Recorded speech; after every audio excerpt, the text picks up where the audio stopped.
ہالی ووڈ کی فلموں کا ایک انتہائی مشہور اور کامیاب فلم ڈائریکٹر، پروڈیوسر اور اسکرین رائٹر اسٹیون اسپلبرگ کے نام سے جانا جاتا ہے۔ یہ کٹر یہودی ہے۔ اس کی فلموں کے موضوعات اکثر یہودیت کے حوالے سے ہوتے ہیں۔ سن 1981 میں اس نے ایک film Raiders of the Lost Ark کے نام سے بنائی۔ یہ فلم جنگ عظیم کے پس منظر میں بنائی گئی۔ اس فلم میں دکھایا جاتا ہے کہ جرمن نازی تابوت سکینہ کی تلاش میں مصر کے آثار قدیمہ کی کھدائی کرتے ہیں تاکہ اس تابوت کی برکت سے جنگ میں کامیابی حاصل کر سکیں، جبکہ دوسری جانب امریکی خفیہ ادارے کے کچھ افراد فلم کے ہیرو آرکیالوجسٹ ڈاکٹر جونز کو جرمنوں کے اس منصوبے کے بارے میں بتاتے ہیں اور اسے معاوضے پر اس بات کے لیے تیار کرتے ہیں کہ وہ جرمنوں کے اس منصوبے کو ناکام کرے۔ قصہ مختصر، ڈاکٹر جونز مصر روانہ ہو جاتا ہے اور بڑی مشکل سے زمین کے نیچے دفن تابوت سکینہ تک جرمنوں سے پہلے پہنچ جاتا ہے، لیکن عین اسی وقت تابوت سمیت جرمنوں کے ہتھے چڑھ جاتا ہے۔ جرمن افسران تابوت کو قبضے میں لے لیتے ہیں، مگر اسے اپنی حکومت کے حوالے کرنے سے پہلے اس کی اصلیت جانچنے کا ارادہ رکھتے ہیں۔ ایک خفیہ جگہ پر اس صندوق کو کھولا جاتا ہے۔ صندوق کے کھلنے پر اس خفیہ غار میں گویا قیامت سی آ جاتی ہے۔ تمام افسران، فوجی اور عملے کے لوگ جو اسے دیکھ رہے ہوتے ہیں، ان پر صندوق میں سے برآمد ہونے والی بلائیں حملہ کر دیتی ہیں اور آن کی آن میں غار میں موجود تمام لوگوں کے جسم پانی کی طرح پگھل جاتے ہیں، جبکہ ڈاکٹر جونز، جو کہ اس موقع پر اپنی آنکھیں سختی سے بند کر لیتا ہے، وہ زندہ بچ جاتا ہے۔ وہ صندوق کو لے جا کر امریکی حکومت کے حوالے کر دیتا ہے، جو اسے اپنی تحویل میں لے کر انتہائی محفوظ جگہ پر چھپا لیتی ہے۔ یہ ایک مثال ہے جس کا مقصد اس صندوق یعنی تابوت سکینہ کی یہودیوں کی نظر میں اہمیت کو اجاگر کرنا ہے۔ صرف یہی فلم نہیں، ہزاروں فلمیں، ڈاکومنٹریز اس تابوت سکینہ پر بنائی جا چکی ہیں، جن میں اس کی اہمیت اور اس کی تلاش کے حوالے سے کوششیں دکھائی گئی ہیں، لیکن حقیقت یہ ہے کہ اس صندوق تک آج تک کسی کی رسائی نہیں ہو سکی۔ پوری دنیا میں یہودی آج بھی ماہرین آثار قدیمہ کا روپ دھارے ملکوں کھدائی کرتے پھر رہے ہیں، لیکن آج بھی اس میں ناکام ہیں۔ اس صندوق میں کیا ہے؟ یہ صندوق یہودیوں کے لیے زندگی موت کا مسئلہ کیوں بنا ہوا ہے؟ یہودی اس صندوق سے کیا حاصل کرنا چاہتے ہیں؟ سب سے پہلے ہم قرآن پاک میں دیکھتے ہیں کہ اس صندوق کی کیا اہمیت تھی اور اس میں کیا تھا۔ ہمارے لیے قرآن پاک سے بڑھ کر اور کوئی حوالہ نہیں۔ قرآن پاک میں اس کا ذکر آیا ہے جس کا مفہوم کچھ یوں ہے: اور ان سے ان کے پیغمبر نے کہا، اس کی بادشاہی کی علامت یہ ہے کہ وہ صندوق تمہارے پاس آئے گا جس میں تمہارے رب کی طرف سے تمہارے سکون اور اطمینان کا سامان ہے، جس میں آل موسیٰ و ہارون کی چھوڑی ہوئی چیزیں ہیں جسے فرشتے اٹھائے ہوئے ہوں گے۔ اگر تم ایمان والے ہو تو یقیناً اس میں تمہارے لیے بڑی نشانی ہے۔ اس آیت مبارکہ میں لفظ تابوت کا مطلب صندوق اور سکینہ کا مطلب ایسا سامان جس سے دل کو سکون اور راحت ملے، یعنی اس صندوق میں ایسا سامان تھا جس کی برکت سے دلوں کو مضبوطی اور تسکین ملتی تھی۔ تفاسیر کے مطابق یہ صندوق سب سے پہلے حضرت آدم علیہ السلام پر جنت سے اتارا گیا تھا۔ یہ شمشاد نامی لکڑی سے بنا ہوا تھا۔ اس مقدس و متبرک صندوق میں حضرت آدم علیہ السلام اپنا ضروری سامان رکھا کرتے تھے۔ یہ صندوق نسل در نسل چلتا ہوا حضرت یعقوب علیہ السلام تک پہنچا اور حضرت یعقوب علیہ السلام کا دوسرا نام اسرائیل تھا۔ ان کی اولاد بنی اسرائیل یعنی اولاد اسرائیل کہلائی۔ حضرت یعقوب علیہ السلام کے ایک بیٹے کا نام یہودا تھا، جن کی نسل کو ہم یہودیوں کے نام سے پکارتے ہیں۔ یہ صندوق بنی اسرائیل کے پیغمبروں کے پاس آ گیا۔ یہودیوں کے پہلے رسول حضرت موسیٰ علیہ السلام تھے۔ یہ صندوق ان کے زیر استعمال رہا۔ اس میں آپ علیہ السلام اپنا عصا مبارک اور آپ پر نازل ہونے والی تورات کی لوحیں رکھا کرتے تھے، یعنی اس صندوق میں انبیاء کے معجزات کی اشیاء محفوظ ہوتی تھیں۔ حضرت موسیٰ علیہ السلام اور حضرت ہارون علیہ السلام کے دنیا سے رخصت ہونے پر ان کے لباس، عصا مبارک، امامہ مبارک اور آسمان سے اتارا جانے والا من و سلوہ بھی اس صندوق میں محفوظ کر دیا گیا، اور یہ صندوق قوم کے سرداروں کی تحویل میں چلا گیا۔ یہ معجزات اللہ کی طرف سے ان انبیاء پر اتارے گئے تھے، چنانچہ ان کی برکت سے اس صندوق کو خاص فضیلت حاصل تھی۔ بنی اسرائیل کے لوگ اس صندوق کا بے حد احترام کرتے تھے۔ اس کی وجہ یہ تھی کہ اس صندوق کی برکت سے ان کو بہت زیادہ فوائد حاصل ہوتے تھے۔ کبھی کوئی آسمانی آفت آتی تو یہ اس صندوق کے سامنے بیٹھ کر دعا کرتے تو وہ آفت حیرت انگیز طور پر ٹل جاتی۔ کبھی زلزلہ، سیلاب، خوفناک آندھی اور طوفان آتا تو یہ تابوت سکینہ کے وسیلے سے دعا کر کے اس سے نجات پا لیا کرتے۔ اسی طرح جنگ و جدل کے دوران بڑے سے بڑے لشکر کے ساتھ مقابلہ کرتے وقت صندوق فوج کے آگے لے کر چلتے، جس کی برکت سے ان کے حوصلے بھی بلند ہو جاتے اور دشمن کی افواج پر کم سے کم جانی نقصان کے بدلے غالب آ جاتے۔ خاص موقعوں اور تہواروں پر یہ صندوق کو عزت و احترام سے کندھوں پر اٹھا کر جلوس نکالا کرتے۔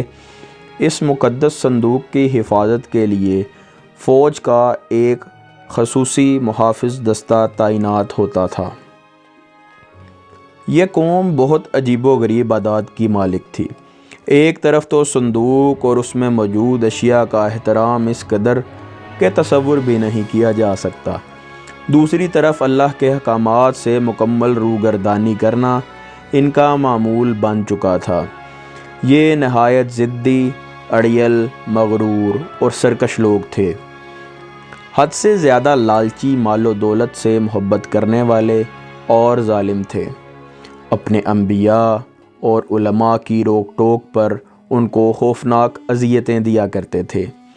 جب ان کی سرکشی حد سے بڑھنے لگی تو اللہ نے ان کو عذاب دینے کے لیے ان پر قوم عمالقہ مقرر کر دی۔ اس قوم کے بادشاہ جالوت نے ان پر انتہائی زبردست حملہ کیا، ان کی بستیاں اجاڑ دیں، شہروں کو جلا کر راکھ کے ڈھیر بنا دیا، بے شمار لوگوں کو قتل عام کر کے ہلاک کر دیا اور ان کا تابوت سکینہ چھین کر ساتھ لے گیا۔ مفسرین کے مطابق اس نے اس تابوت کو گندگی کے ڈھیر پر پھینک دیا۔ تابوت کی اس بے حرمتی پر اللہ کی طرف سے قوم عمالقہ پر اللہ کا عذاب نازل ہوا۔ جس شہر میں گندگی ڈھیر پر یہ صندوق پھینکا گیا تھا، اس شہر میں ایک عجیب سی وبا پھوٹ پڑی جس کا کسی حکیم اور معالج کے پاس علاج نہیں تھا۔ لوگ بہت تیزی سے لقمہ اجل بننے لگے۔ لوگ پریشان ہو کر حاکم شہر کے پاس پہنچے۔ اس نے کاہنوں کو جمع کیا اور ان سے اس عذاب کی وجہ معلوم کرنا چاہی۔ کاہنوں نے حساب لگا کر بتایا کہ اس عذاب کی وجہ تابوت سکینہ کی شدید بے حرمتی ہے۔ وہ لوگ اس صندوق کو بنی اسرائیل کو کسی صورت میں واپس نہیں کرنا چاہتے تھے، چنانچہ یہ صندوق ایک دوسرے شہر میں پہنچا دیا گیا۔ حیرت انگیز طور پر صندوق پہنچانے کے بعد اس شہر میں بھی وہی خوفناک مرض پھوٹ پڑا اور ہزاروں کی تعداد میں روزانہ انسان مرنے لگے۔ کہا جاتا ہے اس صندوق کی وجہ سے اس قوم کے 5 شہر مکمل طور پر تباہ ہو گئے۔ مختلف آفات، امراض نے اس قوم کو اپنی لپیٹ میں لے لیا۔ اس پر فیصلہ کیا گیا کہ یہ تابوت واپس بنی اسرائیل کو دے دیا جائے۔ صندوق کو ایک بیل گاڑی پر رکھا گیا اور اسے شہر سے نکال دیا گیا۔ خدا کی قدرت سے بیل اس صندوق کو لے کر بنی اسرائیل کے ملک کی طرف روانہ ہو گئے۔ دوسری جانب اس زمانے میں بنی اسرائیل میں حضرت شموئیل علیہ السلام مبعوث کیے گئے تھے۔ حضرت شموئیل علیہ السلام طالوت کو، جو کہ ایک نیک انسان تھے، بنی اسرائیل کا بادشاہ بنانا چاہتے تھے، جبکہ بنی اسرائیل حسب معمول سرکشی اختیار کیے ہوئے تھے، اپنے نبی کی کسی بات پر عمل کرنے کو تیار نہیں تھے۔ آخرکار قوم کے سرداروں نے جان چھڑانے کی خاطر حضرت شموئیل علیہ السلام سے مطالبہ کیا کہ اگر وہ اللہ کے سچے نبی ہیں اور چاہتے ہیں کہ ان کا حکم مانا جائے تو وہ دعا کریں کہ ان کا قیمتی اور مقدس تابوت سکینہ ان کو واپس مل جائے۔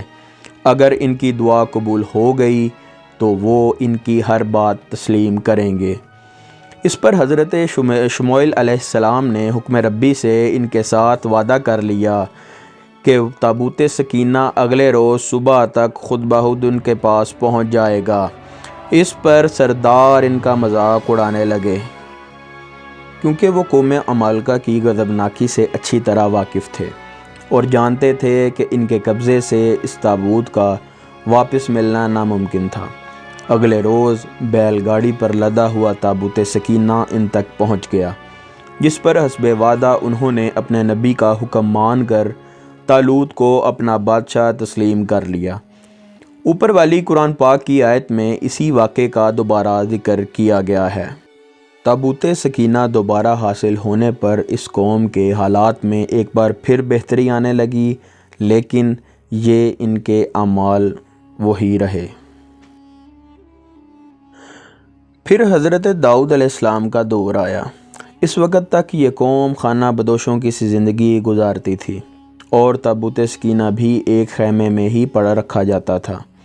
حضرت داؤد علیہ السلام نے ان کے لیے ایک عبادت گاہ تعمیر کرنے کا ارادہ کیا، جسے ان کے بعد ان کے بیٹے حضرت سلیمان علیہ السلام نے بیت المقدس کے مقام پر عظیم الشان عبادت گاہ کی شکل میں پایہ تکمیل تک پہنچایا۔ تابوت سکینہ کو خیمے سے نکال کر اس عبادت گاہ میں رکھ دیا گیا۔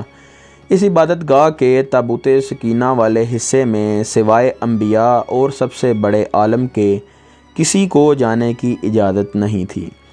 حضرت سلیمان علیہ السلام کی وفات کے بعد آپ کی انگوٹھی مبارک بھی اسی تابوت میں محفوظ کر دی گئی۔ جب حضرت زکریا علیہ السلام کا زمانہ آیا تو اس وقت تک یہ قوم اس قدر گمراہی میں ڈوب چکی تھی کہ اللہ کے پیغمبروں کی تذلیل و تحقیر ان کا معمول بن چکی تھی۔ ان پہ ظلم و تشدد ان کے لیے عام سی بات تھی۔ جب حضرت زکریا علیہ السلام کو زندہ آرے سے چیرا گیا اور بعد میں ان کے بیٹے حضرت یحییٰ علیہ السلام کو انتہائی بے رحمی سے قتل کیا گیا تو اللہ تعالیٰ ان سے سخت ناراض ہو گیا۔ یہ حضرت عیسیٰ علیہ السلام کی پیدائش سے کچھ سال پہلے کی بات ہے کہ حضرت یحییٰ علیہ السلام کے قتل کے تھوڑے ہی عرصے بعد عراق کے بادشاہ بخت نصر نے اسرائیل پر بہت بڑا حملہ کیا۔ اسرائیل کی اینٹ سے اینٹ بجا دی، لاکھوں یہودی قتل کیے اور لاکھوں کو غلام بنا لیا، بیت المقدس کو مکمل تباہ کر دیا اور اس میں رکھے تابوت سکینہ کو قبضے میں لے کر اپنے ساتھ لے گیا۔ یہ وقت بنی اسرائیل پر تاریخ میں سب سے کڑا تھا۔ بخت نصر نے تابوت سکینہ کا کیا کیا، یہ آج تک کسی کو معلوم نہیں ہو سکا۔ تابوت سکینہ ہمیشہ کے لیے یہودیوں سے چھن گیا۔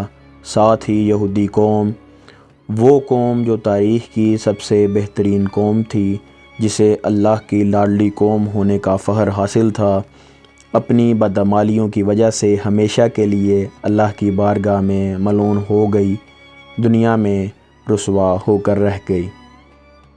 تابوت سکینہ کی موجودہ جگہ کے بارے میں مختلف لوگ قیاس آرائیاں کرتے رہتے ہیں۔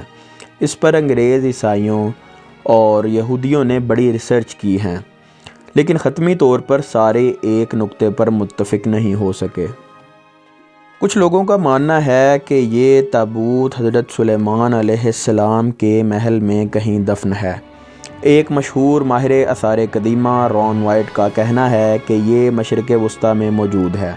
کچھ لوگوں کے مطابق اس کو ڈھونڈنے کی کوشش انگلینڈ کے علاقے میں کرنی چاہیے، جبکہ کچھ اسکالرز کا ماننا ہے کہ یہ تابوت ایتھوپیا کے تاریخی گرجا گھر ایکسم میں پڑا ہوا ہے۔ ایک اور نظریہ ہے کہ یہ بحیرہ مردار کے قریب ایک غار کے اندر کہیں گم ہو چکا ہے۔ ایک نظریہ یہ بھی ہے کہ یہودیوں نے 1981 میں اسے حضرت سلیمان علیہ السلام کے پہلے محل سے کھدائی کے دوران نکال کر کہیں نامعلوم جگہ پر منتقل کر دیا ہے، جبکہ کھدائی کرنے والے یہودیوں کا کہنا تھا کہ وہ اس صندوق کے بالکل قریب پہنچ گئے تھے، لیکن اسرائیلی گورنمنٹ نے مسلمانوں اور عیسائیوں کے پریشر میں آ کر اس کی کھدائی پر پابندی لگا دی تھی، اس لیے انہیں یہ کام نامکمل ہی چھوڑنا پڑا۔ بہرحال کوششیں جاری ہیں، لیکن تاحال انہیں ناکامی کا سامنا ہے اور حتمی طور پر کچھ نہیں کہا جا سکتا کہ یہ تابوت کہاں ہے۔